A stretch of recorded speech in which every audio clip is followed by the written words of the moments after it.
நேயர்களுக்கு என் அன்பு வணக்கம். இது மௌனம் கலைத்திடும் மக்களின் குரலாக துணிவான கேள்வி பதில் நிகழ்ச்சிக்கு வரவேற்பது உங்கள் நெறியாளர் ஹேமலதா. மக்களின் யதார்த்தமான மற்றும் சிந்திக்க வைக்கும் அரசியல் கேள்விகளுக்கு பதில் காண்பதற்காக நமது கார்த்திகேயன் ஐயா அவர்களால் நிறுவப்பட்ட இந்நிகழ்விற்கு ஆதரவளித்த மக்களாகிய உங்கள் அத்தனை உள்ளத்திற்கும் என் நெஞ்சார்ந்த நன்றியை தெரிவித்துக் கொள்கிறேன். முதலாவதாக இந்நிகழ்விற்கு செல்லலாம். வணக்கம் ஐயா. ஐயா, இப்போ சமீபத்துல வரும் மாதத்திற்கும் சேர்த்து நமது முதலமைச்சர் ஸ்டாலின் ஐயா அவர்கள் மகளிர் உரிமை தொகையாக ரூபாய் 5000 மக்களுக்கு கொடுத்தது பாராட்டக்கூடிய விஷயம் தானே? கண்டிப்பாக பாராட்டி தான் ஆகணும். ஏன்னா இந்த நாட்டில் வந்து பார்த்தீங்கன்னா ஊழல்ன்றது ரொம்ப ரொம்ப மலிவாயிருச்சு. ஒரு அமைச்சராக இருக்கான், திடீர்னு ஒரு கவுன்சிலராக இருக்கான், கவுன்சிலரே ஒரு எம்எல்ஏ ஆனால் பல கோடி ரூபாய் சொத்தை சம்பாதிச்சிடறான். ஆனால் மக்களுக்கு கொடுக்குறது மட்டும் இலவசம்னு சொல்லி எல்லாருமே என்ன பண்ணுறாங்கன்னா ஏளனம் பண்ணுறாங்க. யாரெல்லாம் ஏளனம் பண்ணுறாங்கன்னா எதிர்கட்சிகள் முக்கியமாக ஏளனம் பண்ணுது. மத்திய அரசு அதை விமர்சிக்க தயங்குறதே கிடையாது. எதுக்கு 1000 கொடுக்குறாங்க, எதுக்கு 2000 கொடுக்குறாங்க? சரி, மக்களுக்கு ஒரு நலத்திட்டம் நடக்குது இந்த நாட்டில். அப்படி இருக்கும்போது ஒரு கட்சியை சார்ந்தவங்க, அந்த கட்சி பேர் எல்லாத்துக்கும் தெரியும், உலகறிஞ்ச விஷயம். அது மத்தியில் ஆளக்கூடிய கட்சியை சார்ந்த ஒரு தலைவர் போயிட்டு நீதிமன்றத்தில் ஒரு வழக்கை தொடுக்கிறார். இந்த வழக்கை அவர் தொடுத்துட்டான்னு சொல்லிட்டு ஏன் கட்சியிலிருந்து அவரை நீக்கலை? நீங்கள் இப்போ மட்டும் எதுக்கு வக்காலத்து வாங்குறீங்க? ஐயோ இல்லை நாங்கள் போய் மக்கள் நலத்திட்டத்தை தடுப்போமா? தடுக்க மாட்டோம். அதுக்கு எடப்பாடியார் ஒரு பதில் சொல்கிறாரு. ஏங்க, நாடாளுமன்ற எலெக்ஷன் நடந்துச்சுங்க, அப்போல்லாம் 1000 ரூபா கொடுத்துட்டு இருந்தாங்களேங்க, நாங்கள் அதை தடுக்கவே இல்லையாங்க, அது ஆன்கோயிங் ஸ்கீமுங்க. ஆமாங்க, அது ஆன்கோயிங் ஸ்கீமுங்க. இப்போ நடக்கிறது இது சட்டமன்ற தேர்தலுங்க, அப்போ நடந்தது அது நாடாளுமன்ற தேர்தலுங்க ஐயா எடப்பாடியார் அவர்களே. அதனால் தடுக்காம போட்டீங்க. இன்னைக்கு சட்டமன்ற தேர்தல் நடக்குதுன்னு இதை காரணம் காட்டி தடுத்துருவீங்களோ அப்படின்ற ஒரு எண்ண ஓட்டம் சாதாரண குடிமக்களுக்கு வருது இல்லை. அப்போ ஏன் முதல்வருக்கு வராது? மக்களினுடைய முழு எண்ணங்களையும் பிரதிபலிப்பவர் தான் முதல்வராக திகழ முடியும். 6 கோடி மக்களினுடைய வாக்கை பெற்று அதிமுக்கிய ஒரு தமிழகத்தினுடைய அறிவுஜீவிகள் வாழக்கூடிய மாநிலத்தில் தான் அவர் முதல்வராக இருக்கார். அப்படி இருக்கக்கூடிய அந்த தருணத்தில் முன்பு நடக்கிறத பின்னால் நடக்கக்கூடிய விஷயத்தை முன்பே கணிக்கிறது தவறு ஒன்றும் கிடையாது. ஐயா அவர்கள் காலையில் எழுந்த உடனே மக்களுக்கு எல்லாருமே உள்ளபடியே அது மிகப்பெரிய ஒரு இன்ப அதிர்ச்சி தான். ஐயோ, நாளைக்கு ஒரு கடனை கட்டணுமே நினைச்சவங்களுக்கு ஒரு இன்ப அதிர்ச்சி, நாளைக்கு என் மையனுக்கு பீஸ் கட்டணுமே நினைச்சவங்களுக்கு ஒரு இன்ப அதிர்ச்சி, நாளைக்கு நம்ம விடிஞ்சா நம்ம வீட்டில் சமைக்கணுமே கேஸ் வாங்கணும்னு நினைச்சவங்களுக்கு ஒரு இன்ப அதிர்ச்சி. அது மற்றவங்களுக்குலாம் துன்ப அதிர்ச்சியாக இருக்கலாம், அதுக்கு நம்ம ஒன்றும் பண்ண முடியாது. அப்படி துன்ப அதிர்ச்சியாக இருந்தால் நீங்கள் திரும்பவும் என்ன பண்ணீங்கன்னா அரசாங்கத்துக்கு அந்த பணத்தை அரசு கஜானாவுக்கு அனுப்பிடுங்க. நல்ல விதமாக அது பயன்படும். ஏதாவது ஒரு நல்ல விடயங்களுக்கு அது பயன்படுத்தும். அதனால் ஒன்றும் தப்பு இல்லை. இதில் எப்போவுமே ஒரு நிகழ்வு நடக்குது அப்படின்னா அந்த நிகழ்வுக்கு பின்னால் இருக்கக்கூடிய வழிகளையும் வருத்தங்களையும் மட்டும் பேசிக்கிட்டு இருந்து எதுவுமே இங்கே சாத்தியக்கூறாகிறது. அந்த நிகழ்வினால் யாரெல்லாம் பயனடைஞ்சிருக்காங்க, அந்த பயனடைந்தவர்கள் என்னென்ன விஷயங்களை சொல்லியிருக்காங்க. நான் 5000 ரூபாய் எனக்கு இன்னைக்கு வரும்னு தெரியாதுன்னு சொல்லிட்டு ஒரு அம்மாவுடைய அழுகுரல், அது உங்களுக்கு கேட்கலையா? எனக்கு இன்னைக்கு தந்த கடவுளும் சாமியுமாக இருக்கக்கூடிய ஐயா முதல்வர் ஐயா அவர்களுக்கு நன்றின்னு சொன்னது உங்களுக்கு கேட்கலையா? உடனே எங்கப்பா போகுது, எல்லா பணமும் ஒயின் ஷாப்புக்கு தானே போகுது. கதையில் சொல்லுவாங்க, கந்தனுக்கு புத்தி அந்த மாதிரி தான் உங்களுக்கு இருக்கு. அங்கே தான் போகும்னு நினைக்கிற உன் மனசில் அது உதிக்குது. அதனால் உனக்கும் கூட தேவைப்படலாம். அதனால் கூட நீங்கள் சொல்லியிருக்கலாம் அந்த வார்த்தை. தயவு கூர்ந்து அது மாதிரிலாம் ஒரு அரசு திட்டங்களை பொதுமக்களை என்னாலும் அவமதிக்காதீங்க. சரிங்க. மன்னிக்கவும், அவங்களோட காலகட்டத்துல தானே கோவிட் வந்தது. கண்டிப்பா.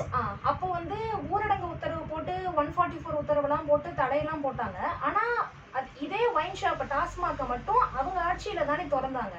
அதுல எங்களுக்கு அதுலதான் லாபம் வருதுன்னு வெளிப்படையா கூட சிறிதும் தயங்காம கூச்சமே இல்லாம, கூச்சநாச்சமே கிடையாது, அவங்க கூச்சநாச்சமே இல்லாம வெளிப்படையா சொல்லுவாங்க. ஆனா இன்னொருத்தர் செஞ்ச தப்புன்னா என்ன கேட்குற அப்படின்னா, யாரெல்லாம் அந்த மக்களுக்கு நீங்கள் 5000 ரூபா கொடுக்கறத தவறுன்னு சொல்லக்கூடிய அத்துணை அரசியல் கட்சி தலைவர்களும் சத்தியம் பண்ணி சொல்லுங்க, எலெக்ஷனுக்கு நான் காசு கொடுக்க மாட்டேன், 1 ரூபா கொடுத்தாலும் கூட எனக்கு நல்ல ஒரு இறப்பு வராதுன்னு சொல்லி சத்தியம் பண்ணுங்க பார்ப்போம். நீங்க கொடுத்தா மட்டும் ரைட்டு, அடுத்தவங்க கொடுத்தா மட்டும் அது தப்பு. மக்களுக்கு கொடுக்கக்கூடிய விடயங்களை ஏன் தடுக்கிறீங்க? உடனே எதற்கும் நாங்கள் ஆதரிச்சும் பேசல, எதற்கும் நாங்கள் எதிர்த்தும் பேசல. பொதுமக்கள் என்றைக்கு நல்லதொரு நிலைமையில் இருக்காங்களோ அன்றைக்கு தான் இந்த நாடானது செல்வ செழிப்பு மிக்க நாடாக மாறும். அதில் துளியளவும் மாற்றமில்லை. அதே சமயம் இந்த 5000 ரூபாய் கொடுத்தது குடும்ப தலைவிகளுக்கு, அதுவும் குறிப்பாக பெண்களுக்கு 1,32,00,000 பேர்களுக்கு கொடுத்தது மிக மிக மிக மிக வரவேற்கத்தக்க விஷயம், நல்ல விஷயம். அதிலும் கூட பிப்ரவரி, மார்ச், ஏப்ரல் 3 மாதத்திற்கும் தலா 1000 ரூபாய் வீதம் 3000 ரூபாய் எனவும், கோடை காலத்திற்கு ஒரு 2000 ரூபாய் எனவும் மொத்தமாக 5000 ரூபாய் அளித்திருப்பது வரவேற்புக்குரிய விஷயம். அதற்கு அடுத்தபடியாக ஒரு அறிவிப்பும் ஐயா அவர்கள் அளித்திருக்கிறார். எங்கள் ஆட்சி 2.0 காலத்தில் ஒவ்வொரு மகளிருக்கும் 2000 ரூபாய் தரப்படும் என்கின்ற அந்த அறிவிப்பும் முழுமையாக முழு மனதாக வரவேற்கிறோம். யார் வேண்டுமானாலும் கட்சி புதியதாக தொடங்கலாம், மக்களுக்கான விடயங்களை நீங்கள் எடுத்து வைக்கலாம். எதிர்கட்சிகளோ மற்ற ஆளுங்கட்சிக்கு ஒரு டஃப் கொடுக்க வகையில் எதிர்கட்சி இருந்தாதான் மக்களுக்கு நல்லது நடக்கும். எல்லாரும் ஒன்றை மட்டும் புரிஞ்சுக்க மறுக்கிறீங்க. ஏன் ஆளுங்கட்சிக்கு ஒருத்தங்களுக்கு ஒருத்தருக்கு மக்கள் ஆதரிச்சுட்டு எதிர்கட்சிக்கு மக்கள் ஏன் இப்படி கொஞ்சமா ஒரு வாக்களிக்கிறான்னு நினைக்கிறீங்க? அது மக்களை முட்டாள்தனம் நினைக்கிறீங்க. மக்கள் செய்யக்கூடிய நல்ல காரியம். எதிர்கட்சியும் எங்களுக்கு பலமா இருந்தாதான் நாங்க சுகபோகமா வாழ முடியும், ஆட்சி சுகபோகமா நடக்கும், ஆட்சியாளர்களும் ஓரளவுக்கு அவங்க கடமையை உணர்ந்து செய்வாங்கன்னு தான் வாக்களிக்கிறாங்க. ஆனா நீங்க என்ன நினைக்கிறீங்கன்னா, ஏதோ மக்கள் தெரியாம வாக்களிச்சுட்டாங்க, இவிஎம் மிஷின்ல கோளாறாகி போச்சு, சீட்ல கோளாறாகி போச்சு, ஓட்டுல கோளாறாகி போச்சு, பொட்டியை தூக்கிட்டு போனதுல கோளாறாகி போச்சு. இதெல்லாம் உங்களுடைய மன எண்ண ஓட்டங்கள். இந்த எண்ண ஓட்டங்களை மாற்றிக்கொள்ள வேண்டும். பொதுமக்களே உண்மையான எஜமானர்கள் என்கின்ற அந்த நினைவு ஒவ்வொருத்தருக்கும் வரணும். இந்த வருகின்ற சட்டசபை தேர்தல் மட்டுமல்ல, எந்த சட்டசபை தேர்தல் வந்தாலும் பொதுமக்களுக்கு சட்டசபை தேர்தலை ஒட்டி நல்லது நடக்கணும், நடந்துட்டு போய்விடுங்க. ஏன் தடுக்க நினைக்கிறீங்க? நடக்கட்டும். உடனே சொல்றாங்க எங்க போய் தடுப்பாங்க? Ongoing scheme. இதே ஆன்கோயிங் ஸ்கீம் தானே அசாம்ல ஏன் தடுத்தாங்க? அங்கவும் இதே பிரதமர் தானங்கய்யா. அது அசாமும் வந்து இந்தியா தானங்க, இல்லை வேற ஊர் போயிருச்சான். அதுவும் இந்தியாவுடைய ஒரு அங்கம் தானே, ஒரு மாநிலம் தானே. அங்க எப்படி இதே மாதிரி ஒரு அரசு நல திட்டத்தை இனிமே நீங்க அரசு நல திட்டத்தை அறிவிக்க கூடாதுன்னு முதல்வருக்கு ஏன் உத்தரவு போட்டீங்க? அப்ப அங்க நீங்க தோல்வி பயத்தில் செஞ்சீங்களா? அப்ப இங்க அவங்க தோல்வி பயத்தில் தான் கொடுத்தாங்கன்னா இருந்துட்டு போகுது, போங்க. நீங்க செஞ்சது சரின்னா இது சரி, நீங்க செஞ்சது தப்புன்னா இது தப்பு, அவ்வளவுதான், முடிஞ்சு போச்சு. ஐயா, இதே மாதிரி ஒரு பக்கத்து மக்களுக்கு தேர்தலுக்காக பணத்தை வந்து வெளிப்படையாவே கொடுக்குறாங்க அப்படிங்கிற ஒரு விமர்சனம் ஒரு பக்கம் இருந்தாலும், நம்ம முந்தைய நேர்காணல்ல பேசின மாதிரி எடப்பாடி ஐயா வந்து தேர்தலுக்கு முன்பு நான் 1000 ரூபாய் தர்றேன் அப்படின்னு சொல்லிட்டு தோத்ததுக்கு அப்புறமும் அது எப்படி எல்லாருக்கும் கொடுக்க முடியும், அரசு காசுக்கு எங்க போகும் அப்படின்னு சொன்னாங்க. இப்ப அதே இதுல 2000 ரூபாய் நான் கொடுப்பேன் அப்படின்னு இந்த தேர்தலுக்கு ஒரு வாக்குறுதி கொடுத்துருக்காங்க. அது உண்மையோ பொய்யோ? ஆமா, அதுலயும் பாருங்க, குலவிளக்கு திட்டமா. இந்த நாட்டுல குலக்கல்வியே வேணாம்டா, ஜாதி மதத்தை பார்க்க கூடாதுன்னு ஓட ஓட அடிச்சு வரணும் நம்ம ராஜாஜி அவர்களால். குலக்கல்வி எல்லாம் எடுத்து தூக்கி கடாச்சிட்டாங்க. ஆனா திரும்பவும் என்னது குலவிளக்கு திட்டம்? யார் எழுதி கொடுக்குறாங்க உங்களுக்கு? எவ்வளவு பணம் கொடுக்குறீங்க? பணமே கொடுக்காம விட்டீங்களா? வேணும்னு ஏதாச்சும் செய்யறாங்களா? பின்னால் இருந்து சதி நடக்குதான்னு பாருங்கள். மதிப்பிற்கும் மரியாதைக்கும் உரிய எதிர்கட்சி தலைவராக இருக்கக்கூடிய எங்கள் அன்பிற்கினிய நமது எடப்பாடியார் அவர்களே, உங்களுக்கு பின்னால் ஏதாவது ஒரு வேலை எட்டப்பர்கள் இருக்கிறார்கள் என்பது பாருங்கள். ஏனெனில் அந்த எட்டப்பர்கள் உங்கள் கண்களுக்கு நல்லா புலப்படுவார்கள். ஆகையால் குல விளக்கு திட்டத்தின் கீழ் 2000 ரூபாய் தருவன்னு சொன்னதே மிகப்பெரிய தவறு. அதையே நீங்க மாற்றி அறிவிக்கணும். நீங்க சொல்லியிருக்கீங்க, தேர்தல் அறிவிக்கும் போது குல விளக்கு திட்டம்னு தயவு செய்து சொல்லாதீங்க. மறுபடியும் இன்னும் ஒரு 500 வருடங்களுக்கு மக்களை பின்னோக்கி இழுத்துட்டு போயிடாதீங்க சாமி. திரும்பவும் இந்த 500 வருஷத்துக்கு மேலே வர்றதுக்கு பல போராட்டங்களை சந்திச்சு தான் இங்கே வந்திருக்கும். இந்த நாட்டில் ஜாதி இருக்கக்கூடாது, மதம் இருக்கக்கூடாது, குலம் இருக்கக்கூடாது, எதுவும் இருக்கக்கூடாது, நல்லபடியாக எல்லாரும் வாழணும் தான். சரிக்கு சமம் ஆணுக்கு பெண் நிகர். இந்த நிலைமையை கொண்டு வரதுக்கு எத்தனை வருஷ காலம் ஆகி போச்சு. திரும்பவும் நீங்கள் 500 வருஷம் பின்னால் எடுத்துகிட்டு போயிடாதீங்க. நல்லபடியாக தாங்க, வரவேற்கணும். நல்லது ஒரு பதிலையா. அதே போல அமெரிக்காவுடன் கூட்டு வர்த்தகம் என்ற பெயர்ல நாட்டை விட்டு விட்டாரா மோடி அப்படின்னு சொல்லி ஒரு விமர்சன எதிர்கட்சி தலைவர் வந்து சொல்லியிருக்காரு. அது உண்மைதானா? கண்டிப்பாக. ஏன் எதிர்கட்சி தலைவராக இருக்கிறவங்க சில விடயங்களை மக்களுக்காக தேவைப்படுற நேரத்தில் கரெக்டாக வச்சுட்டு ஆகணும். அதான் மதிப்பிற்கும் மரியாதைக்கும் உரிய நமது ராகுல் காந்தி அவர்கள் அருமையான ஒரு விவாதத்தை வச்சிருக்காரு. ஏன்னா இவ்வளோ நாளாக சொல்லிட்டு இருந்தாரு, ஏன் மோடியை வந்து அதிபரை எதிர்த்து பேச சொல்லுங்களேன் பார்க்கலான்ட்டு. இவங்களும் எவ்வளோ நாள் தான் சைலண்டாக இருப்பாங்க, எப்படியாவது ஒரு வழியில் ஆஃப் பண்ணி ஆகணும், வேற வழி இல்லை, நான் அவங்க கூட வர்த்தக ஒப்பந்தத்துக்கு வரேன்னு சொல்லிட்டாரு. அதை உடனே இப்போ கேள்வி செஞ்சு பேசுகிறாங்க. எதிர்கட்சியாக இருக்கவங்க 1000 விடயங்களை கேள்வி பண்ணியோ அல்லது கேள்விக்குறியாக்கவோ செய்யணும். அதுதான் அந்த நாட்டுக்கு உகந்ததா இருக்கும், ஐயா அப்ப ஆரோக்கியமானது அது. ஐயா அப்ப விமர்சித்து கேள்வி கேட்கறது எல்லா நேரத்திலயும் தப்பாவும் இருக்கிறது இல்ல, அதே சமயத்துல எல்லா நேரத்திலயும் அது சரியாவும் ஆயிடுது. தப்பா இருந்தாலும் கூட பரவாயில்லங்கிற நான், தவறாக இருந்தாலும் கூட பரவாயில்லை. ஏனென்றால் எதிர்த்து ஒருவர் கேள்வி கேட்பதற்கு இருந்தால்தான், எதிராளி துணிவாக இருந்தால்தான் ஓடக்கூடிய ஒரு ஓட்டப்பந்தயத்தில் 2ஆவதா வரவன் அவனை விட ஒரு 3 இன்ச்சு 2 இன்ச்சு 1 அடி 2 அடி கேப்பில் வந்தால் தான் இன்னொருத்த வேகமாக ஓடுவான். இவன் மட்டும் தனியாக ஓடிட்டு இருந்தானா பின்னால் அவனை ஆலியா காரணம்னா இவன் இங்கே நின்றுவான். அப்போ ஓடக்கூடிய நபர்களும் கொஞ்சம் ஓரளவுக்கு ஆரோக்கியமானவங்கள, தப்போ சரியோ ஜெயிக்கிறோமோ தோக்குறோமோ. ஆகவே நம்ம ஓட்டப்பந்தயத்தில் கூட நமக்கு இன்னொரு எதிராளி தேவைப்படும் பொழுது எல்லா விஷயத்துக்கும் எதிராளி தேவை தான். கேள்வி கேட்கறது அவர் மக்கள் நலன் கருதி தான் கேட்டிருப்பாரு. தவறுதலாக கேட்டிருந்தாலும் அதற்குரிய நேரத்தில் அதுக்கு மக்கள் பதிலளிப்பாங்க. நல்ல ஒரு பதிலையா.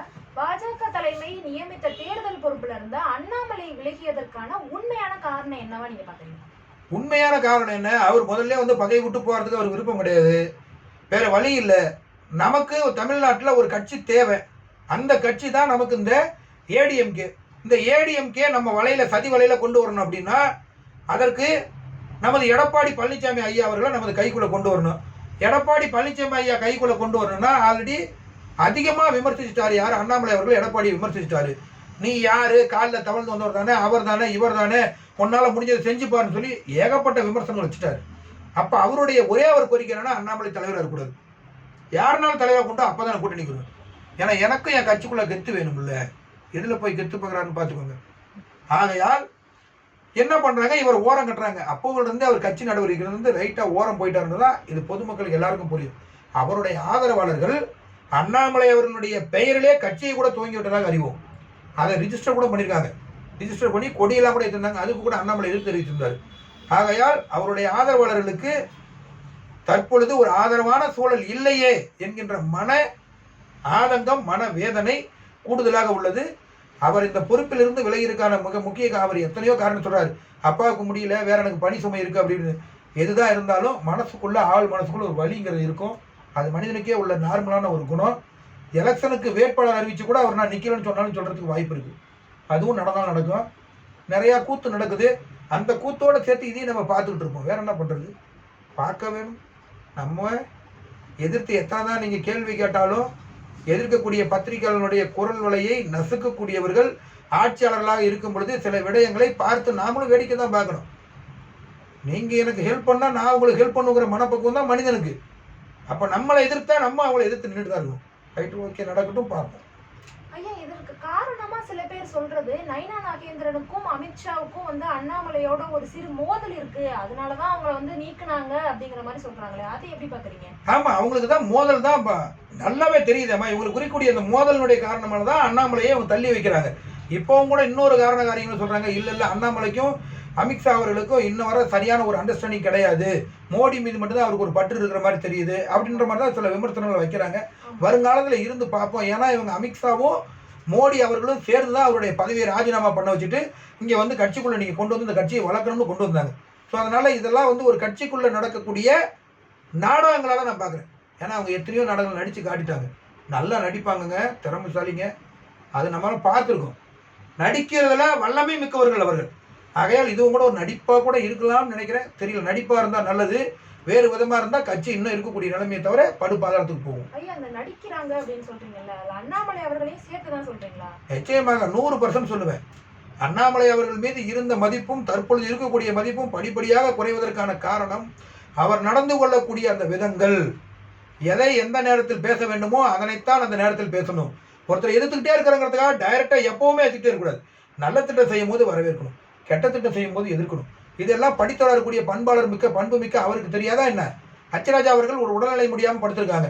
உடனடியாக முருகன் கோயிலில் போய் அந்த பிரசாதம் வாங்கி பிரசாதத்தை வச்ச உடனே சரியாகன்னு சொல்லக்கூடிய மூட நம்பிக்கை மிக்க அண்ணாமலையை வைத்துக்கொண்டு எதற்கு நாம் ஐபிஎஸ் எதுக்கு படிக்கணும்? தேவையில்லையே, போய் முருகனுடைய நீர் எடுத்து வச்சா ஐபிஎஸ் ஆகிடலாமே. மூட நம்பிக்கையை எதிர்க்கக்கூடிய படிப்பாளியும் அறிவுஜீவியுமாகிய நீங்கள் மாட்டு மூத்திரத்தை குடிச்சா சரியாகும் காய்ச்சல்னு சொல்லக்கூடிய உங்களெல்லாம் உள்ள வச்சுக்கிட்டு நாங்கள் என்னத்தை பண்ணுறது? இதனால தான் நீங்கள் பண்ணுறது சரியில்லை, நீங்கள் நாடகமாக நடத்துறீங்கன்னு சொல்கிறேன். அக்கா தமிழிசை அவர்கள் என்ன சொல்கிறாங்க? மாட்டினுடைய அந்த கோமியத்தை வாங்கி குடிங்க சரியாயிருங்கிறாங்க. அதில் உள்ள எத்தனை நச்சுத்தன்மை மிக்க அந்த கெமிக்கல் உள்ள இருக்கு உங்களுக்கு தெரியுமா அந்த விஷயம்? அதுவே எப்பவுமே நம்மளே சிறுநீரகம் கழிக்கும் போது நம்மளுடைய உடல்ல இருந்து வெளியேற்றக்கூடிய அந்த நச்சுத்தன்மை தான் வெளியே போகுது. அதை நீங்க வாங்கி குடிக்கணும்னு சொல்றீங்க. யார் சொல்றது? ஒரு மருத்துவர், முன்னாள் ஆளுநர், மேதகு ஆளுநர் அவர்கள் சொல்கிறார்கள். இதெல்லாம் சரியான ஒரு விடயமா? ஐயா அவர் சொல்றாரு, ஐயா உங்களுக்கு தெரியுமா, நீங்க ஒரு நாள் அல்லது 2 நாள் நீங்க என்ன பண்ணீங்கன்னா முழு நேரமும் விரதமா இருந்து பாருங்க, உங்களுக்கு கேன்சரே வரான்னு சொல்றாரு. யாரு? அறிவுஜீவி ஆகிய ஐயா அவர்கள், அண்ணாமலை அவர்கள். என்ன பேசுறீங்க? அப்ப கேன்சர் வந்தவங்க உங்களுக்கு தெரியுமா, மாதத்திற்கு ஒரு முறை இதே நீங்க சொல்லக்கூடிய இதே விரத நிலையில முழுமையா கடைபிடித்த எனது பெரியம்மா கூட அதே கேன்சர் நோயில தான் இறந்து போனாங்க. தெரியுமா உங்களுக்கு? தவறுங்க அதெல்லாம். எதை எங்க பேசணுமோ அதை அங்கதான் பேசணும். நீங்க கண்டிப்பா இது மாதிரி செய்யுங்க. உங்களுக்கு எந்த விதமான ஒரு கேன்சரும் வராது அப்படின்னு சொல்றதெல்லாம் தப்பு. ஆனா நீங்க விரத நிலைமையை கடைபிடிங்கன்னு சொல்லுங்க, நான் ஏத்துக்கிறேன். இதை செஞ்சீங்கன்னா வராதுன்னு சொல்லாதீங்க. அது ஏற்றுக்கொள்ள முடியாத விஷயம். மூட நம்பிக்கையை மதிக்கணும் தான். அதற்குன்னு எல்லாத்துக்கும் ஒரு அளவு இருக்கு. மரபு வேற, மூட நம்பிக்கை வேற. ரெண்டையும் போட்டு குழப்பிக்காதீங்க. விரதம் இருந்தா உங்களுக்கு கேன்சரே வராதுன்னு சொல்லாதீங்க. அது என்ன தெரியுமா ஆகுது? இந்த யூடியூப்பை பார்த்துட்டு பிரசவம் பண்றாங்க பாருங்க, அது மாதிரி ஆயிரும் நிலைமை. சாகவே மாட்டடா நீ, என்ன பண்ற நீ? உனக்கு கொரோனா வந்துருச்சா, நீ போய் மாட்டு சாணி எடுத்து கரைச்சு அப்படியே குடி, சாக மாட்டேன்னு சொல்லி எத்தனை பேர் செத்து போட்டான். பார்த்து தான் இருக்கீங்க எல்லாருமே. ஆகையால் இது போல மூட நம்பிக்கைகளை வளர்த்து விடுவது மிகவும் அபத்தமான ஒன்று. இதனால தான் சொல்றேன், இந்த ஒரு காரண காரியத்துக்காக தான் நம்ம தமிழக மக்கள் இந்த நாட்டில் தாமரையை மலர விடல. தாமரையை மலர விடணும்னா அறிவா பேசுங்க, மக்களுக்கு உகந்த கருத்தை பேசுங்க, உண்மையான கருத்தை பேசுங்க, நல்ல கருத்தை பேசுங்க, நன்மையை செய்யுங்க. நிச்சயமா உங்களை மக்கள் ஏற்றுக்குவாங்க. நல்லது ஐயா. அதே போல் பயப்படுகிறா மோடி அப்படின்னு சொல்லி அவையை அருள விட்டாரு ராகுல் காந்தி அப்படின்னு சொல்லி சொல்றாங்க. அதே மாதிரி நாடாளுமன்றத்துல நடக்கிறது ஒரு அந்த விவாதம் அப்படிங்கிறது நல்லா தான் நடக்குதா, நல்ல பேச்சா தான் நடக்குதா? நல்லபடியா விவாதம் அப்படின்றது எப்பவுமே பாத்தீங்கன்னா நாடாளுமன்றத்துல எதிர்கட்சிகள் கூச்சல் போடுவதும் உடனே ஆளுங்கட்சிகள் எதிர்த்து பேசுவதும் இது எப்போதுமே நடக்கக்கூடிய ஒரு விஷயம். எதிர்கட்சிகள்லாம் நிச்சயமா கூச்சல் போடுவாங்க. ஆளுங்கட்சின்னா ஆதரவா மேஜையை தட்டி யாய் வா எந்திரிக்கா இல்லையா வரியா போ வெளியா வா வெளின்னு சொல்லுவாங்க. இதெல்லாம் இயற்கை நடக்கக்கூடிய விஷயம். அப்ப நாடாளுமன்றத்தில் நடக்கக்கூடிய விஷயம் அங்கு பேசு பொருளா ஆகணும். அதே சமயத்துல மரபையும் மீறக்கூடாது. சில விடயங்களை மரபை மீறி பிரதமரை தாக்க போறதெல்லாம் கேள்விப்பட்டேன். அது போல இருந்தாக்க கண்டிப்பா அந்த எதிர்கட்சிகள் திருத்திக்கணும். ஏன்னா பிரதமர் அப்படின்றது இந்த நாட்டுக்கு மிக மிக மிக முக்கியமானவர், வேண்டப்படக்கூடியவர், முதல் பிரமுகர். அவருக்கு ஒரு தாக்குதல் நடக்குதுன்னா அது பொதுமக்களா இருக்கக்கூடிய நமக்கும் தாக்குதல் இருக்குது. அது தாக்குதல் நம்மளை தாக்க போறாங்கன்னு எடுத்த அர்த்தம். ஆகையால் பிரதமருக்கு கொடுக்க வேண்டிய அந்த மதிப்பும் மரியாதையும், நாடாளுமன்றம் பாராளுமன்றத்துக்கு கொடுக்க வேண்டிய அந்த மதிப்பும் மரியாதையும் எதிர்கட்சிகள் கண்டிப்பா பேணி காக்கணும். ஏன்னா நாளைக்கு உங்க கட்சியிலிருந்து ஒரு பிரதமர் வரதான் போறாங்க. நீங்களும் நாளைக்கு அவையை அலங்கரிக்க தான் போறீங்க. எதிர்க்க வேண்டிய இடத்துல எதிருங்க, பேச வேண்டிய விடயத்துல பேசுங்க. கண்டிப்பா அருமையான ஒரு எதிர்கட்சி தலைவரா இப்ப வருகின்ற கடந்த 4-5 மாதங்களாகவே நடக்கக்கூடிய இந்த நாடாளுமன்ற விவாதத்தில் பார்த்தீங்கன்னா அருமையான எதிர்த்து தலைவரா ஐயா ராகுல் காந்தி அவர்கள் உருவெடுத்து வராங்க. கண்டிப்பா இது போற்றத்தக்கக்கூடிய விஷயம், பாராட்டத்தக்கக்கூடிய விஷயம். இன்னும் நிறைய கேள்வியில் மக்களுக்கு பயன்படக்கூடிய கேள்வியை தொடர்ந்து கேளுங்க, தொடர்ந்து கேளுங்க, தொடர்ந்து கேளுங்க. மக்கள் எல்லாரும் கண்டிப்பா உங்களை தூக்கி கொண்டாடுவாங்க. இப்ப நடக்கக்கூடியது ஆரோக்கியமான விவாதம் இல்லதானே?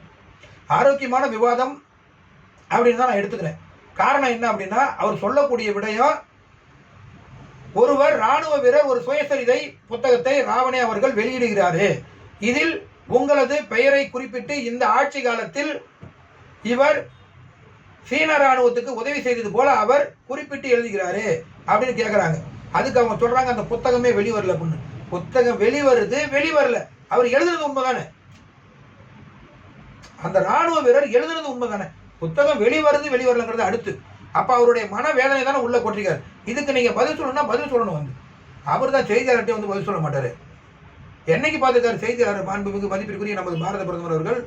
அவரா வருவாரு, அவரா வானொலியில் பேசுவாரு, அவரா மைக் ஆப் பண்ணிட்டு போறாரு. ஆனா கேள்வி கேட்கக்கூடாது. யாரும் கேள்வி கேட்கக்கூடாது. சார் பேசுங்க சாமி, சூப்பரா பேசுனாரு, கை தட்டிட்டு ரைட்டு சார் சந்தோஷம் அப்படின்னு வந்துடும். இதைத்தான் நான் சொல்றேன். நாடக கோட்டை நடத்துறாங்க, நாடக வேலை நடத்துறாங்கன்னு. இதே நிலைமையை இன்னைக்கெல்லாம் புதியதாக ஆரம்பிச்ச அந்த கட்சியெல்லாம் நிறைய நாடக வேலை நடத்திட்டு இருக்காங்க. இது தொடர்ந்து இது மாதிரி நடந்துச்சுன்னா தமிழகத்தில் இது இந்த பாட்சா பழிக்காது. அந்த பாட்சா வெற்றி அடைஞ்சது வேற, 200 நாள் ஓடினது வேற, ரஜினிகாந்த் அவர்கள் நடித்தது. உங்களுடைய பாட்சா பழிக்காது. ஆகையால் தமிழக மக்களுக்கு நல்லது செய்யுங்க. ஐயா, இப்ப நடத்தின சமீபத்துல காங்கிரஸ் இல்ல, சமீபத்துல பாஜக வந்து ஒரு கூட்டணி மாநாடு நடத்தினாங்கல்ல நம்ம எடப்பாடி ஐயா. அந்த கூட்டணியில நாங்க ஒரு வலுவான கட்சி, நாங்க தான் ஜெயிக்க போறோம் அப்படின்னு சொல்லி ஒரு பெரிய ஃபேம் கிரியேட் பண்ண மாதிரி அவங்க வந்து எல்லாரையும் பிடிச்சி கையை உயர்த்துறாங்க. பாத்தீங்களா? வாங்க வாங்க வாங்க, ஒரு 10 பேர் நிற்கிறது. யாருப்பா யார் கட்சி தலைவர்னு பார்த்தா ஒரு அதிமுக கட்சி. ஓகே, நல்ல அருமையான கட்சி, தெளிவான ரைட்டு, ஓகே, பெரிய கட்சி, ஆண்ட கட்சி. அடுத்து பிஜேபி, ஓகே, மத்தியில் ஆளக்கூடிய நல்ல கட்சி. மற்றவங்களாம் கேட்டா இல்லை, இவங்களுக்கு நிறைய அமைப்பு ஆதரவு தெரிவிச்சிருக்காங்க, நிறைய கட்சிகள் ஆதரவு தெரிவிச்சிருக்காங்க. இதையெல்லாம் கடந்து சொன்னார் பாருங்க, கொடி பறக்குது, பச்சை கொடி காட்டிட்டாங்க, வருவார்னு சொன்னார் பாருங்க ஐயா அவர்கள். அதே போல இன்னும் ஏதோ ஒரு பெரிய கட்சி வரும்னு சொல்லிட்டு இருந்தார். இப்போ கொஞ்ச நாளாக மறந்துட்டார். ஏன்னா எல்லாரும் நம்மளை ட்ரோல் பண்ணுறாங்கன்னு நினச்சிக்கிட்டு கொஞ்ச நாளாக மதிப்பிற்குரிய நமது எடப்பாடி ஐயா அவர்கள் மறந்துட்டான்னு நினைக்கிறார். இன்னும் இதுக்கு மேலே எங்கேயா பெரிய கட்சி இருக்குங்கிற மாதிரி. ஆல்ரெடி இருந்த அதே கட்சிகள் தான் தொடர்ந்து இருக்குது. இவங்க பாராளுமன்றத்துக்கு சற்று ஒதுங்கி இருந்தாங்க, பிஜேபி கூட்டணிக்கு போல. அதே போல் கடந்த சட்டமன்ற தேர்தலுக்கு கூட்டணிக்கு போகாமல் இருந்தாங்க.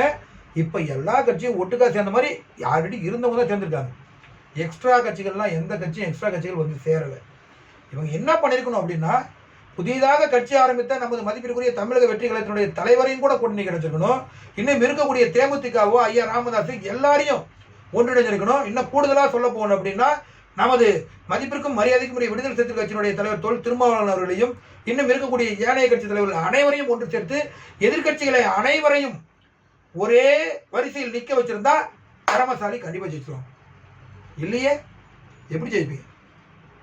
எதிர்கட்சியில் கூடிய எல்லாரையும் ஒரே வரிசையில் நிற்க வைங்க. எவ்வளோ பெரிய சிறப்புக்க கட்சியாக இருந்தாலும் ஆடி போயிடும். செய்யலையே, அதை செய்யாம எங்க கூட்டணி தான் மாபெரும் கூட்டணியை வெற்றி பெற்றுட்டோம், வெற்றி பெற்று எங்க போய் வெற்றி பெறுறது? எங்க போறது? எப்போ வெற்றி பெறும்? மத சார்புள்ள கூட்டணி சொல்ல முடியுமா? சொல்லுவாங்க காங்கிரஸ். நீங்க சொல்லுங்க பார்க்கலாம். அதிகபட்சமா தேசிய ஜனநாயக கூட்டணி சொல்ல முடியும். மத சார்பற்ற கூட்டணி சொல்லுங்க பார்க்கலாம். வாய்ப்பில்லை. அதேதான் ரசா, வாய்ப்பில்லை. ஐயா, நல்லதொரு பதில சிறப்பா சொன்னீங்க. காங்கிரஸ் கட்சி எம்பிக்கள் 8 பேரை வந்து பணியிடை நீக்கம் செய்யப்பட்டது வந்து நீங்க எப்படி பாக்குறீங்க? தகுதி நீக்கம் செஞ்சிருக்காங்க. உள்ளபடியே தகுதி நீக்கம்லாம் எல்லா விடயத்துக்கும் இவங்க என்ன பண்றாங்க அப்படின்னா, ராகுல் காந்தி உடனே எதிர்த்து பேசினார் அப்படின்னா, பழைய கேச தோண்டு இவர் எதிர்த்து பேசிட்டாரு, மோடியை வாப்போன்னு சொல்றாரு, போ உள்ள போக அந்த பதவி செல்லாதுன்னு அறிவிக்கிறாரு. மதிப்பிற்கும் மரியாதைக்கும் உரிய நமது பாரத பிரதமர் அவர்கள் கடந்த ஆட்சி காலத்தில், அதே ஆட்சி காலத்தில் 1 வருடம் இருக்கும் பொழுது வயநாட்டில் போய் நின்று அதிக வாக்குகள் வித்தியாசத்தில் ராகுல் காந்தி ஜெயிச்சுட்டு வர்றாரு. இப்போ பொதுமக்களுடைய தீர்ப்பு உங்களுக்கு தெரியுதா? நீங்கள் பண்ணக்கூடிய தப்பு தெரியுதா? எந்த இடத்துல தப்பு பண்ணுறோம்னு தெரியுதா? பொதுமக்களை வஞ்சிக்கக்கூடிய எந்த தீர்ப்புமே அது தவறான தீர்ப்பு தான். இந்த நாட்டினுடைய முழுமையான எஜமானர்கள் அடித்தட்டு மக்களாக இருக்கக்கூடிய நாம தான் முழுமையான எஜமானர்கள். அதை மறந்துடக்கூடாது. அதனால் உடனடியாக தகுதி நீக்கம் செய்யறதுங்கிறதெல்லாம் தேவையற்ற ஒன்று. எதுக்கு தகுதி நீக்கம் செய்யணுமோ அதுக்கு அந்த கூட்டத்தில் உடனடியாக தகுதி நீக்கம். என்ன தகுதி நீக்கம்? எதுக்கு அப்படி செய்யறீங்க? அவர்கள் என்ன செஞ்சாங்கன்னு சொல்லுங்க, அதை பற்றி ஒரு விவாதம் வைங்க, அதுக்கு சரியாக பதில் ஒன்று தகுதி நீக்கம் செய்யுங்க. எடுத்த உடனே தகுதி நீக்கம். அப்போ நீங்கள் செஞ்ச எத்தனையோ கேஸு, எத்தனையோ விடயங்கள்லாம் வெளியே வந்துட்டு இருக்கு. தகுதி நீக்கம் செய்யலாமா? வேண்டாம். தகுதி நீக்கம் தேவையானதுக்கு செய்யுங்க. நன்றி ஐயா, நல்லதொரு பதில். அதே போல சமீபத்துல பாமகவை சேர்த்தா திமுகவுல இருந்து நாங்க வெளியேறுவோம் அப்படின்னு சொல்லி பிசிக தலைவர் தொல் திருமாவளவன் அவர்கள் திட்டவட்டமா கூறியிருக்காரு. அதை நீங்க எப்படி பாக்குறீங்க? கண்டிப்பா அவர் இப்ப பேசல அந்த விஷயத்தை அவர் எப்ப பாமக தன்னை பயன்படுத்திக்கிட்டு அவங்க வாழ்றதுக்காக நம்மளை போட்டு மிதிக்க நினைக்கிறாங்கன்னு அவர் உணர்ந்துட்டார் ஒரு காலத்துல. அவர் இப்ப உணரல. மதிப்பிற்குரிய நமது தொல் திருமாவளவன் அவர்கள் இன்றைக்கு அந்த விடயத்தை சொல்லல. அவரு 2007 ஒரு சரியான ஒரு முடிவு எடுத்துட்டாரு. நான் இனிமே மதவாத சக்தியோட நான் கூட்டணி கிடையாது. மதவாத சக்தினா இது பிஜேபியோட கூட்டணி கிடையாது. அதே போல ஜாதி கட்சிகளோட கூட்டணி கிடையாது. ஆனால் அவர் ஜாதி வச்சிருப்பார், ஆனால் ஜாதியோட கூட்டணி போக மாட்டார். அதெல்லாம் பேசினா விவாதமாகும். ஆனாலும் கூட இவர் கிடையாதுன்னு ஒரு மொத்த முடிவு எடுத்துட்டார். இவங்க ஜாதி கட்சியை வேற மாதிரி நடத்தி கொண்டு போறாங்க. ஸோ அதனால பிரிவினை சக்திகள் அப்படின்ற மாதிரி முன்கூட்டியே அவர் பாமகவை ஒரு கோடு போட்டு வச்சுட்டார். அதனால அவர் பாமக உள்ள வந்தா நான் இருக்க மாட்டேன்னு சொல்றதெல்லாம் கண்டிப்பா இது டிஎம்கேக்கு ஒரு ரிமார்க் தான். அது அந்த விடயங்களை அவர் பயன்படுத்தியிருக்க தேவையில்லை. ஏன்னா கூட்டணி கட்சியாக இருக்கிறது, கூட்டணி கட்சியுடைய தலைவராக இருக்கிறவர், மதிப்பிற்கும் மரியாதைக்கும் உரிய நமது முதல்வர் அவர்கள் ஒரு நல்ல முடிவு எடுப்பாங்க. நேராக போய் இவர் அங்கே சொல்லியிருந்தா பரவாயில்ல. ஒரு கட்சி தலைவர் வந்துட்டு இந்த விஷயத்தை அவர் கையில் எடுத்தது கொஞ்சம் தவறுதலான முறை தான். இருந்தாலும் கூட அவருடைய ஆதங்கத்தை அவர் வெளிப்படுத்தியிருக்காரு. அதே சமயம் நான் வச்சா கூட்டணிக்குள்ளே வந்தால் வெளியில் போயிடும்னு சொல்கிறதுலாம் எது ஒருத்தரை ரொம்ப நம்ம தாழ்த்தி கணக்கு போடுற மாதிரி ஆயிடும். அந்த நேரத்தில் அவங்க அந்த முடிவு எடுத்தாங்க. இந்நேரத்துக்கு கொஞ்சம் பரவாயில்லாம கூட இருக்கலாம். அதை நீங்கள் அனுசரித்து கூட போயிருக்கலாம். ஒரு தலைவராக இருந்து ஒரு மாபெரும் தலைவர் நீங்கள் ஏன் அந்த விடயத்தை முன்வைக்கிறீங்கன்னு தெரியல. பார்ப்போம். இருந்தாலும் கூட அவர் சொல்லியிருக்க கூடாது. ஏதோ ரைட்டு, அது கட்சி தலைமை முடிவு பண்ணணும் அல்லது முதலமைச்சர் முடிவு பண்ணான்னு சொல்லியிருந்தால் பரவாயில்ல. இருந்தாலும் அவர் சொல்லியிருக்க கூடாத விடயங்களை சொல்லிட்டாரு. பரவாயில்ல, நம்ம ஏற்றுக்கிட்டு தான் ஆகும். இப்ப திட்டவட்டமா கூறின விசிக தலைவரே முதல்ல என்ன சொன்னாங்க அப்படின்னா, நாங்க வந்து திமுகவுக்கு எந்த ஒரு நெருக்கடியும் கொடுக்கல, பாமகவை சேர்க்கறதுல எங்களுக்கு நாங்க எந்த ஒரு பிரச்சனையுமே வந்து நாங்க தெரிவிக்கல அப்படின்னு சொல்லி அவரே தான் சொன்னாங்க. ஆனா இப்போ திட்டவட்டமா நான் கூறுறேன், வந்தா நான் வெளியேறிடுவேன் அப்படின்னு அவங்க சொல்றாங்க. அதான் அரசியல்வாதி. எதனாலயா இருக்கும் நீங்க நினைக்கிறீங்க? அதான் அரசியல்வாதி. நான் தான் முன்கூட்டி அவங்களுக்கு முந்தைய நேர்காணல சொன்னேன்ல, அரசியல்வாதிகள் என்ன பண்ணுவாங்க, இன்றைக்கு ஒன்று சொல்லுவாங்க, நாளைக்கு ஒன்று சொல்லுவாங்க. அவர் உண்மையான அரசியல்வாதின்னு முன்கூட்டியே முதல் பேட்டிலே இப்போ தான் முதல் கேள்விக்காக தான் போய் சொன்னேன். அருமையான அரசியல்வாதி. அரசியல்வாதிகள் அப்படி தான் மாற்றி மாற்றி பேசுவாங்க. அந்த பேச்செல்லாம் நம்ம கேட்டுக்கிட்டு இருப்போம். ஆனால் மக்கள் சரியான தீர்ப்பை எழுதுவார்கள். நல்ல சிறப்பாக கூறினீங்க. இந்த தேர்தலுக்கு மக்கள் சிறப்பான சரியானது ஒரு தீர்ப்பை, மக்கள் தீர்ப்பே மகேசன் தீர்ப்பு என சொல்லக்கூடிய கால நேரம் 2026 உதிக்கத்தான் போகிறது. எத்தனையோ ஜோதிட கணிப்புகள் வந்தாலும் மக்களுடைய கணிப்புக்கு யாருமே இங்கே மிஞ்ச முடியாது. ஜோதிடமெல்லாம் பழிக்காது. மக்கள் தான் பழிப்பாங்க. மக்கள் தான் எஜமானர்கள். ஐயா, மாறி மாறி ஒருவருக்கு ஒருவர் விமர்சித்துக் கொள்வது அரசியல் நாகரிகம் தானா? நீங்க எப்படி பாக்குறீங்க அதை? அது என்னமா ஒரு ட்ரெண்ட் ஆக்கிட்டாங்க. நாகரிகத்தெல்லாம் கடந்து ட்ரோல்னு சொல்றோம்ல, ட்ரோலு ரெயில் என்னென்னமோ போடுறீங்க, அது மாதிரி ஒரு ட்ரெண்டு. எல்லாரும் யாருனாலும் என்ன நீ என்ன பெருசாக பண்ணிட்ட, நீ என்ன பெருசாக பண்ணிட்ட, நீ என்ன அது செய்ய போற, நீ என்ன சாதிச்சு காட்ட போற, இதெல்லாம் பேசியே அவங்க என்ன பண்ணுறாங்கன்னா தன்னகத்தே ஒவ்வொருத்தனை எதிர்த்து பேசணும்னா தான் நம்ம வந்து வளர முடியும் போல, அவரை நம்ம தாழ்த்தி பேசணும், நம்மளை தப்பாக நினைப்பாங்களோ அப்படின்ற மாதிரி இவங்களுக்குள்ள அந்த மனோபாவத்தை, ஒரு மன நோயை உருவாக்கிட்டாங்க. ஆனால் இது தவறுதலான முறை. தமிழனுடைய மரபு அப்படி கிடையவே கிடையாது. யாரையுமே தயவு கூர்ந்து தாக்கி பேசாதீங்க. இப்போ நாங்கள் கூட இந்த பேட்டில் உங்களை பற்றி ஒருத்தரை பற்றி ஏதாவது தவறுதலாக சொல்லியிருந்தா கூட தாக்கி பேசக்கூடாது. ஐயா இது போல் பேசாதீங்கன்னு சொல்லுங்கள், ஏற்றுக்கலாம். தாக்கி பேசுறதுனால எந்த விதமான நல்லதும் கிடைக்க போகிறதில்லை. ஐயா, தாக்கி பேசுறாங்க அப்படின்னு சொல்றீங்கல்ல, இப்போ அந்த ட்ரோல் அது வந்து இப்போ ஒரு ட்ரெண்டிங்கா போயிடுச்சு. ஒருத்தரை விமர்சிச்சா தான் வந்து நம்மள பெரிய ஆளுன்னு நினைக்கிறாங்க. ஆனா அது உண்மைன்னு தான் நான் நினைக்கிறேன். நீங்க எப்படி நினைக்கிறீங்கன்னு நீங்களே சொல்லுங்களேன். இப்போ ஒரு பெரிய இடத்துல உள்ள ஒருத்தரை விமர்சிச்சோம்னா அவரையே பேசியிருக்காரு, ரொம்ப பெரிய ஆள் போல அப்படின்னு சொல்லி ஒரு நேம கிரியேட் பண்ணணும். அது எல்லாம் சரிதான்மா. நீங்க சொல்றது வந்து எப்படின்னா, ஒரு 100 பேர் இருக்காங்கன்னா ஒரு 10 பேர் மத்தியில் அந்த எண்ணங்கள் தோன்றும். ஆனா 90% பேர் என்ன சொல்லுவாங்கன்னா, இவரையே விமர்சிச்சாரு, எப்படி இவர் நல்லவரா இருக்க முடியும், அந்த எண்ணங்கள் தோன்றக்கூடிய மனிதர்கள் இருக்காங்கல்ல. மக்களுக்கு மனமானது பலவிதம், எண்ணங்களும் பலவிதம், அதில் வண்ணங்களும் பலவிதம். ஆகையால் இவர்கள் செய்வது அந்த நேரத்துக்கு வேணா அந்த அரசியலுக்கு பயன்படலாம், அந்த எலெக்ஷனுக்கு பயன்படலாம். ஆனால் அடுத்தடுத்த எலெக்ஷனுக்கு அது பயன்படுமா? 10 காசுக்கு உதவாது. நல்லது செஞ்சீங்கன்னா மக்கள் மனசில் நிற்கும். ஆனால் அவங்க ஒரு ட்ரெண்டாக பயன்படுத்துகிறாங்க. அது வேண்டாம், தவிருங்க. எந்த அரசியல் கட்சி தலைவரும் நம்ம திட்டி நம்ம வஞ்சித்து நம்ம ஒன்றும் பண்ணிக்க போகிறது இல்லை. ரைட்டு, திட்ட வேண்டிய விடயங்களுக்கு திட்ட வேண்டியதான். நாகரிகமான முறையில் நாகரிகத்தை கையாளுங்க. ஐயா, இப்ப சமீபத்துல நடந்தது அரசு தேர்வான அந்த குரூப் 2A இருக்குல்ல, இதுல பல்வேறு குளறுபடிகள் முறைகேடுகள் நடந்திருக்குன்னு சொல்லி அந்த தேர்வாணையம் வந்து அந்த தேர்வையே வந்து ஒத்தி வச்சிருக்காங்க. என்னதான் நடக்குது தமிழக அரசு? கண்டிப்பா இதெல்லாம் பார்த்தீங்கன்னா, நான் என்ன சொல்லுவேன் அப்படின்னா, எதிர்கட்சிகளும் மற்ற ஏனைய பல ஏதோ ஒரு விரும்பத்தகாத சக்திகளும் பின்னி பிணைந்திருக்காங்க அந்த விஷயத்துன்னு சொல்லுவேன். தேர்வில் எந்த விதமான குளறுபடியும் நடக்கல. குளறுபடி நடந்தது உண்மைதான். ஆனால் தேர்வையே ரத்து பண்ணுற அளவுக்கு அங்கே முறைகேடு நடக்கலை, குளறுபடி தான் நடந்திருக்குது. என்ன குளறுபடி அப்படின்னா, இப்போ எல்லாமே ஆன்லைனில் எக்ஸாம் வந்துருச்சு. கம்ப்யூட்டரை ஓப்பன் பண்ணி பட்டன் தட்டின உடனே பதில் அடிச்சுன்னா ஆன்சர், பதில் அடித்தா ABCன்னு நம்ம ஆன்சர் கிரியேட் பண்ணுறோம். நோட்டு கிடையாது, பேப்பர் கிடையாது, பேனா கிடையாது, பென்சில் கிடையாது, எல்லாமே கம்ப்யூட்டரைஸ்டு. இங்கே கம்ப்யூட்டரைஸ்டுனால ஸோ நோட்டு கிடையாது, பேனா கிடையாது, பென்சில் கிடையாது, எதுவுமே இங்கே இல்லை.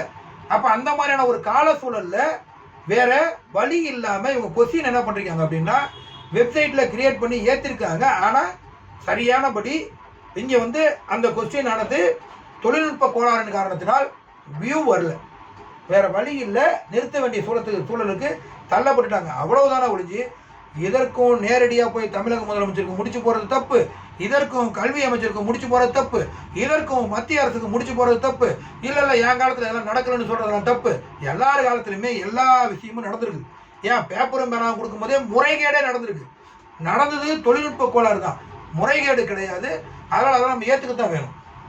நல்ல பதிலையா. அதே போல பல்வேறு அரசியல் கட்சியில இருந்து விலகி தாவேக்காவுல இணைவதற்கான புதிய காரணம் என்னவா நீங்க என்ன பாக்குறீங்க? ஒரு புதிய கட்சியில சேர்ந்தோம் அப்படின்னா நமக்கு ஒரு பெரிய அங்கீகாரம் கிடைக்கும், நமக்கு ஒரு போஸ்டிங் கிடைக்கும் அப்படின்னு தான் விலகி சேர்ப்பாங்க. கண்டிப்பா நீங்க எல்லாம் சொன்ன விடயங்கள்லாம் முதல்ல நடந்துட்டு தான் இருந்துச்சு. ஆனா இதெல்லாம் ரொம்ப காலத்துக்கு போல பாருங்க. அதாவது தாவேக்காவுக்கு எல்லாரும் சேர்ந்துட்டு தான் இருந்தாங்க. இப்ப பாருங்களேன், இப்ப எல்லாரும் அவங்க இருக்கிற கட்சி தான் இருந்துட்டு இருக்காங்க. இதெல்லாம் நடந்துச்சு ஒரு 3 மாதத்துக்கு முன்னாடி. அதான் என்ன சொல்றது, கரூருக்கு முன் கரூருக்கு பின். நம்ம காப்பி காமூன்னு வச்சுக்கலாம். ஏன்னா அவருக்கு அதற்கு முன்னால் இருந்த செல்வாக்குங்கிறது வேற, இப்ப இருக்கக்கூடிய செல்வாக்குங்கிறது வேற. கண்டிப்பா இணையறாங்க அப்படின்னா என்ன காரணம் நீங்களே பதிலே வச்சுட்டீங்க. அவருக்கு பதவியோ மற்ற விடயங்களோ தேவைப்படுது, அதனாலதான் இணையறாங்க.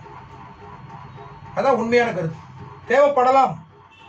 ஏன்னா பதவி சுகத்தை பார்த்து அனுபவிச்சவங்க பதவி இல்லாம இருக்க முடியுமாமா? அதை பார்த்து அனுபவிச்சவங்க இந்த கட்சியில் நமக்கு இனிமேல் அங்கீகாரம் கிடையாது, இந்த கட்சி ஜெயிக்காதுன்னு முடிவு பண்றாங்க.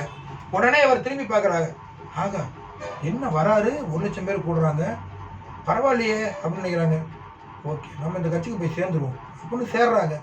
பின்னால் போய் சேர்ந்தா நமக்கு சீட்டு கிடைக்காது, இப்போவே போய் சேர்ந்துருவோம்னு கேட்குறாரு.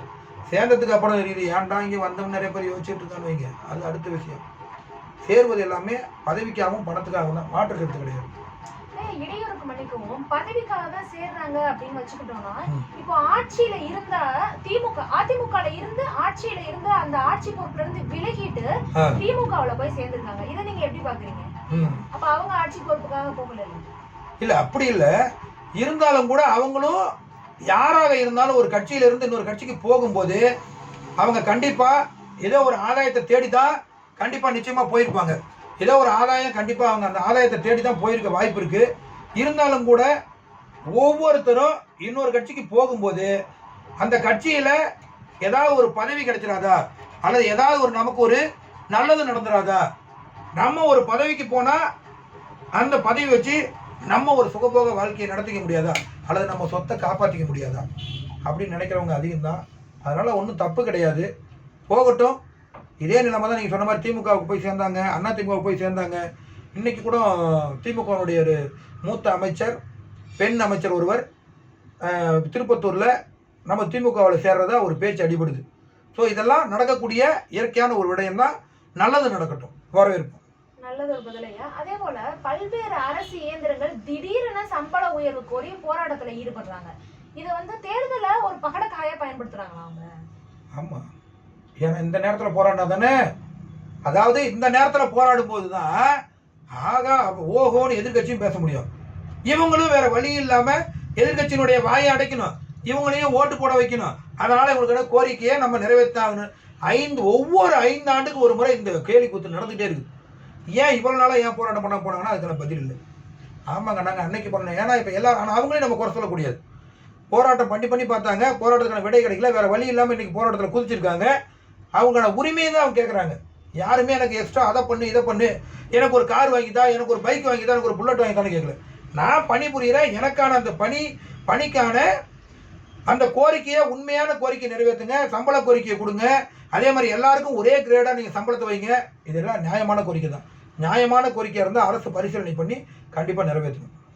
ஐயா, அதே போல அதிமுகவோட மறைந்த கட்சி தலைவர்களோட புகைப்படத்தை சிறிதாக்கி விட்டு பழனிசாமி அவர்களுடைய புகைப்படத்தை பெரிதாக்கி ஓட்டு கேட்க போறாரா அப்படின்னு சொல்லி எதிர்கட்சி தலைவர் விமர்சிச்சது உண்மை கருத்து தானே? கண்டிப்பா. அதாவது நீங்க பார்த்துருப்பீங்க, அந்த நீங்க சொன்னீங்கல்ல முன்னால ஒரு கேள்வி கேட்டீங்க, அந்த முதல் கேள்வியில அதுக்கான பதில் இருக்கு. என்டிஏ கூட்டத்தில் எல்லா கட்சி தலைவர்களும் கையை உயர்த்தி அப்படி ஒரு பதிவு போட்டாங்க. ஐயா எடப்பாடி அவர்களும் கையை உயர்த்தி இப்படி ஒரு பதிவு இருக்கும். அந்த பக்கம் அப்படியே பார்த்தீங்கன்னா மோடி அவர்களும் கையை உயர்த்தி ஒரு பதிவு இருக்கும். என்ன சொல்ல வராங்கன்னு தெரியல. கை சின்னத்துக்கு ஓட்டு போட்டுற போகிறாங்கப்பா, நீங்கள் பாட்டு கையை உயர்த்தி விட்டீங்க, இல்லைனா சூரியனுக்கு ஓட்டு போட்டுருவாங்க. கையை இப்படி உயர்த்தினா பரவாயில்ல, கையெல்லாம் இப்படி உயர்த்திட்டீங்க. நல்லா பார்த்தீங்கன்னா உங்களுக்கு அது தெரிய வரும். மோடி அவர்கள் இப்படி பிடிச்சிருக்காரு, இவர் இப்படி பிடிச்சிருக்காரு. இவங்க ஃபோட்டோலாம் போட்டுட்டு அம்மாவுடைய ஃபோட்டோவோ, நம்ம மதிப்பிற்கும் மரியாதைக்கும் உரிய தானே தலைவர் நமது நிறுவனருமாகிய எம்ஜிஆர் அவர்களுடைய ஃபோட்டோவோ காணோம். ரொம்ப தேடி தேடி பார்த்தாலும் கொஞ்சமாக சின்னதாக போட்டிருப்பாங்கன்னு நினைக்கிறேன். தெரியல, நம்ம பார்க்கல, நம்ம அந்த கூட்டத்துக்கு போகல.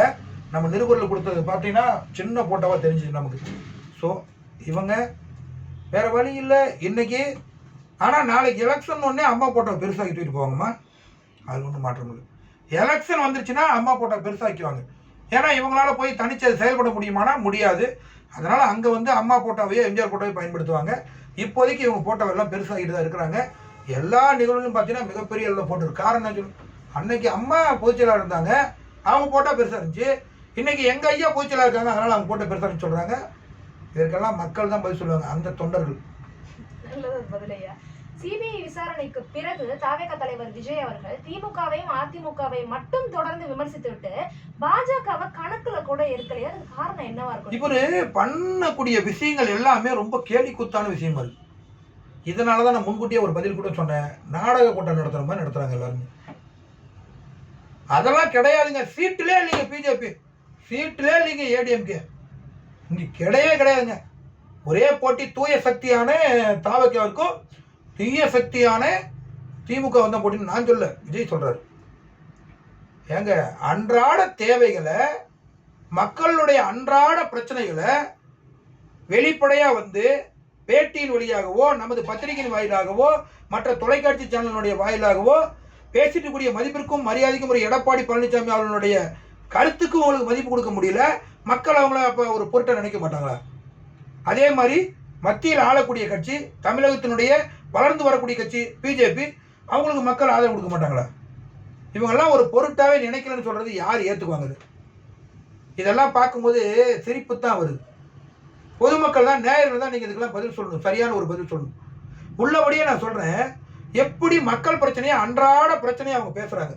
அன்றாட பிரச்சனையை பேசும் பொழுது அவங்கள மக்கள் ஏற்றுக்க மாட்டாங்கன்னு நீங்கள் சொன்னீங்கன்னா இதை பொதுமக்கள் கண்டிப்பாக உங்களை ஏளனமாக தான் பார்ப்பாங்க. அப்படி பேசாதீங்க. யாரையும் இவங்களை ஏற்றுக்க மாட்டாங்க, அவங்கள ஏற்றுக்க மாட்டாங்க, அதெல்லாம் பேச.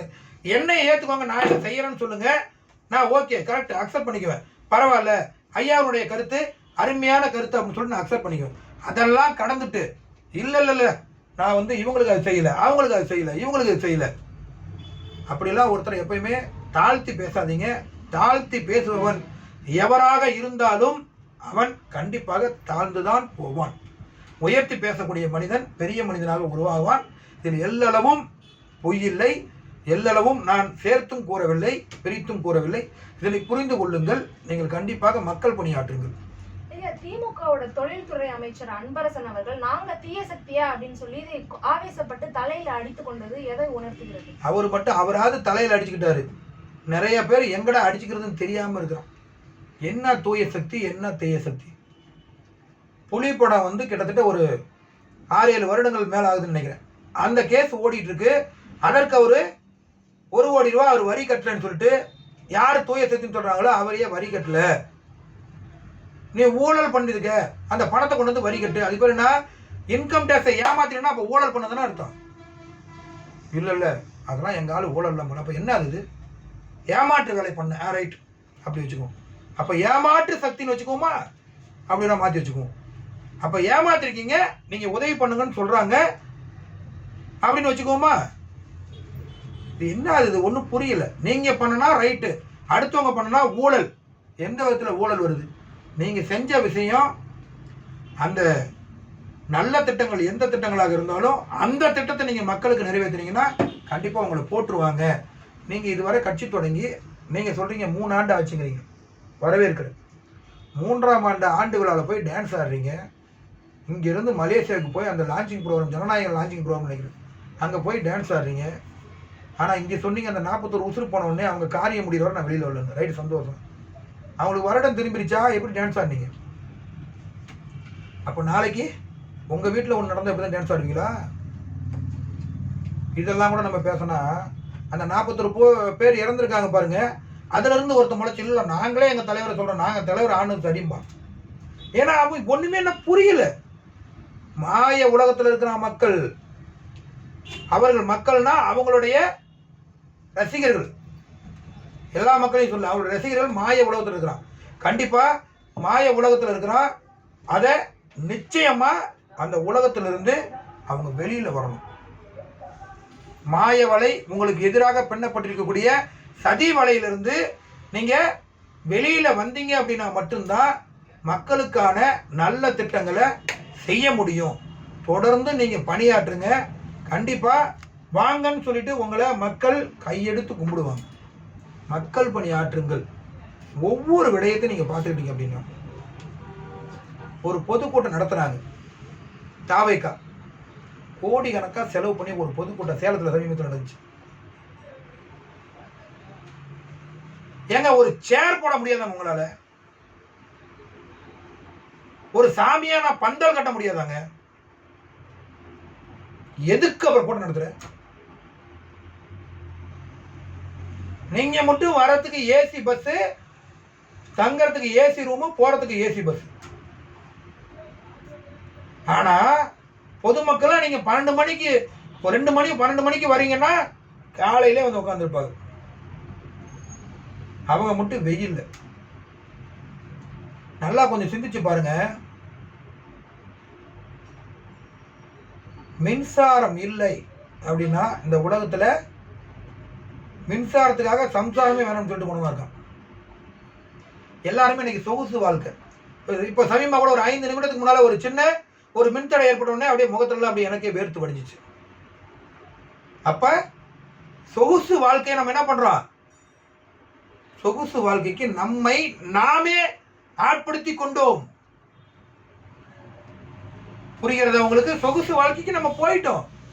ஃபேன் வேணும், ஏசி வேணும், எல்லாம் நமக்கு இருந்தனா தான் ஏசி இருந்தால் ரூமில் உட்கார முடியும். ஏசி ஆஃப் பண்ணால் ரூமில் உட்கார முடியாது. ஃபேனே வேணான்ட்டு ஆஃப் பண்ணிடுவோம், ஆனால் ஏசி கண்டிப்பாக வேணும். இப்படியெல்லாம் இருக்கக்கூடிய காலகட்டத்தில் போயிட்டு ஒரு மனிதன் தொடர்ந்து ஒரு மணி நேரத்துக்கு மேலே வெயிலில் நிற்க முடியாது. அப்போ யோசிச்சு பாருங்க, 35 வயதை கடந்தவங்க நேற்று ஒருத்தர் இறப்பு வேறையா சேலத்தில். நான் என்ன சொல்றேன்னா, வன்மையாக அந்த நிகழ்ச்சி வழியாக கண்டிக்கிறேன். விஜயை முதல்ல கைது பண்ணுங்க. ஏன்னா ஒவ்வொரு சாவுக்கும் முதல்ல பதில் சொல்லு. நீ 41 பேர் செத்து போனா அவனை கூப்பிட்டு வச்சு நீ வந்து சென்னையில் வச்சு வாங்க எப்படிங்க என்னங்க அப்படியே அழுகிற மாதிரி அப்படியே ரைட்டு ஓகேன்னு. இன்னைக்கு ஒரு செத்து போனால் பதிலே காணும். கேட்டால் ஏன் திமுகவில் தஞ்சாவூரில் சாகலையா? ராஜா திமுகவில் தஞ்சாவூரில் இறந்து போனது அவங்க மாநாட்டுக்கு கொடி ஊன போனவங்க கரண்ட் அடிச்சு இறந்துருக்காங்க. இங்கே இறந்து போனது யாரு? எதுக்கு இதுக்கு அதுக்கு முடிச்சு எதையாவது ஒன்று கேட்டோம்னா இப்படி சாப்பிட்றத விட்டு இப்படி போய் சாப்பிடணும். எதுக்கு கஷ்டப்பட்டு போய் சாப்பிட்ற? இப்படி சாப்பிடுங்க. தவறு நடக்காமல் இருந்த ஒரு தலைவனுக்கு தெரியணுங்க.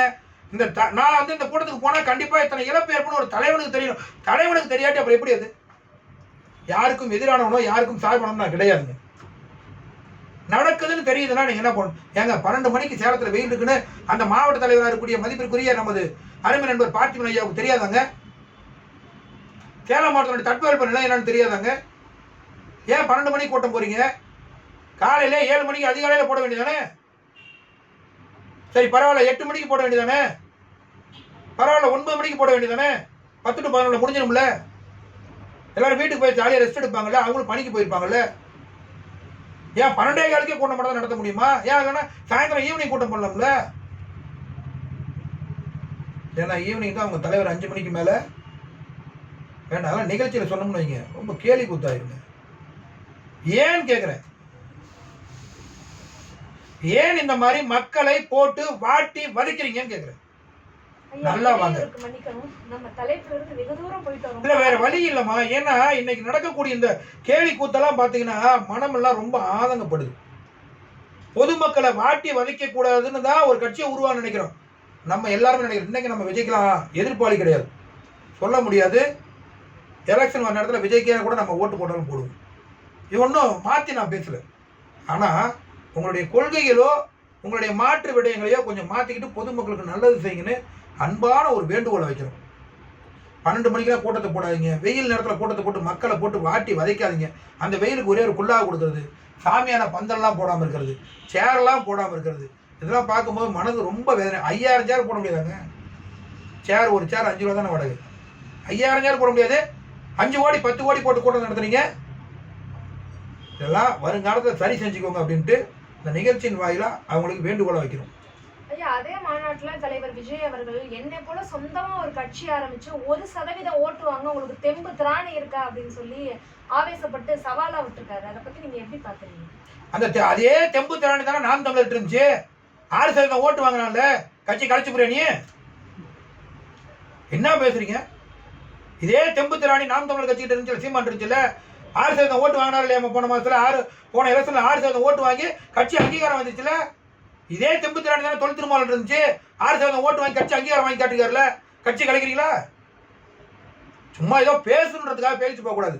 தெம்பு திராணி இருக்கா, தெம்பு திராணி இருக்கா. 30% நீ பாத்தியா? போய் 30% இல்லை 20% பாத்தியா? 100% பாத்தியா?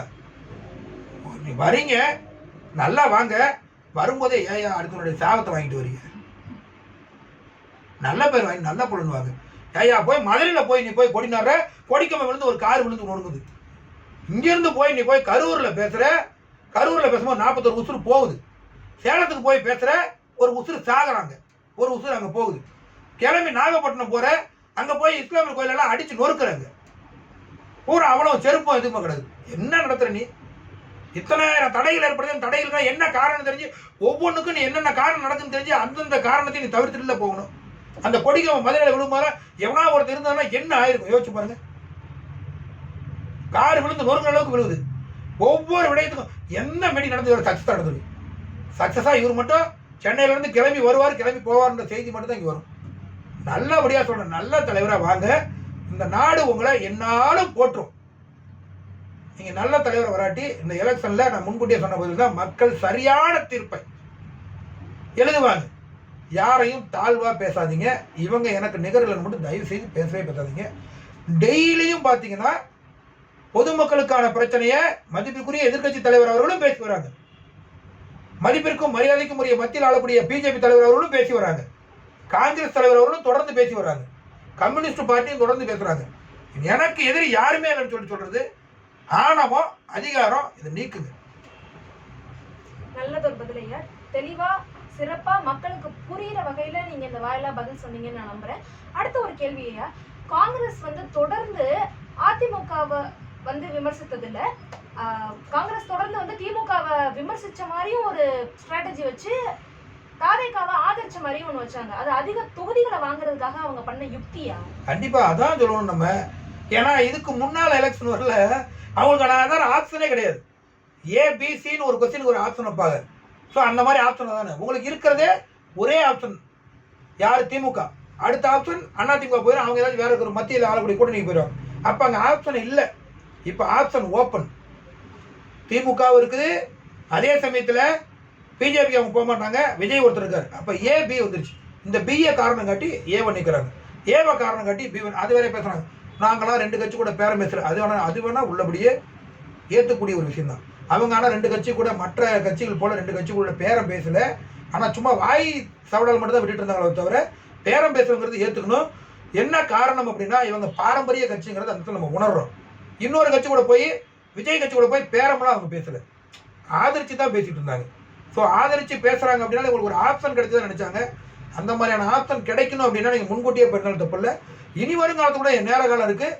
நீங்கள் போய் சேர்றதுனாலும் கண்டிப்பாக விஜய் கட்சியிலையோ மாற்று கட்சியிலையோ நீங்கள் சேர்ந்து கண்டிப்பாக பண்ணிடும்.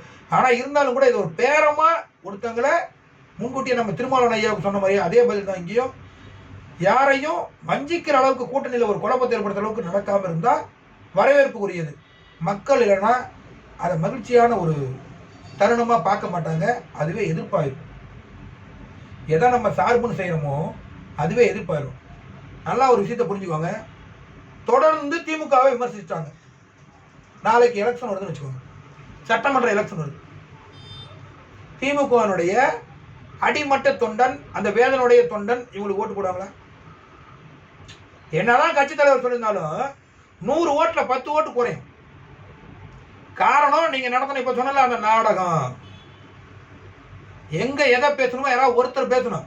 கட்சியினுடைய தலைவர் செல்வ பிறந்தகை ஒன்று பேசுவாரு, ஐயா மதிப்பிற்குரிய திருச்சி வேலுசாமி ஒன்று பேசுவார், மாணிக் தாகூர் ஒன்று பேசுவார், பிரவீன் சக்கரவர்த்தி ஒன்று பேசுவார். என்னது? எல்லாரும் ஒரே கருத்தை பேசுங்க, மக்கள் நம்பட்டும். இந்த விமர்சனங்களை கடந்து தான் நம்ம கட்சியை நடத்தி கொண்டு போக முடியும்.